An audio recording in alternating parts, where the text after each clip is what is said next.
শুভ সকাল বন্ধুরা। আজকে রবিবার, ঘড়িতে তখন সময় 8:30। আগের দিন আমি একটা ঘুগনির ভিডিও দেখেছিলাম, তো সেটা দেখে আমার খেতে ভীষণ ইচ্ছে হয়। আর আমার কিন্তু ঘুগনি মুড়ি খেতে ভীষণ ভালো লাগে। কার কার ভালো লাগে কমেন্টে কিন্তু অবশ্যই জানিও। তো আর দেরি না করে আমি কিন্তু রাত্রে মটরটা জলে ভিজিয়ে রেখে দিয়েছিলাম। তো সকালে উঠে মটরটা আর আলু একটু নুন হলুদ দিয়ে সিদ্ধ করে আমি রেখে দিই।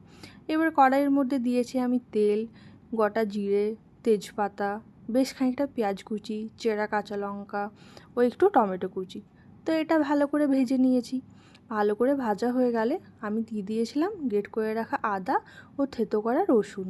ওটাও দিয়ে ভালো করে ভেজে নিয়েছি। তারপর ওর মধ্যে দিয়ে দিয়েছিলাম হলুদ, নুন, কাশ্মীরি রেড চিলি পাউডার, ধনে গুঁড়ো ও জিরে গুঁড়ো। তারপর ওটা ভালো করে ভেজে নিলাম। আর আমি মটরের সাথেই দিয়েছিলাম একটা আলু সেদ্ধ হতে। এই আলুটা যদি ম্যাশ করে দিয়ে দেওয়া হয় তাহলে কিন্তু ঘুগনিটা বেশ ঘন ঘন হয়। তো সেটাও দিয়ে সেদ্ধ করে রাখা মটরটা আমি দিয়ে দিই। তারপর দিয়ে দিই একটু কাসুরি মেথি ও একটু শাহি গরম মশলা। ফ্লেভারটা আরও ভালো হয়ে যাবে। তাহলে আমাদের রেডি হয়ে গেছে আজকে ঘুগনি। ভালো লাগলে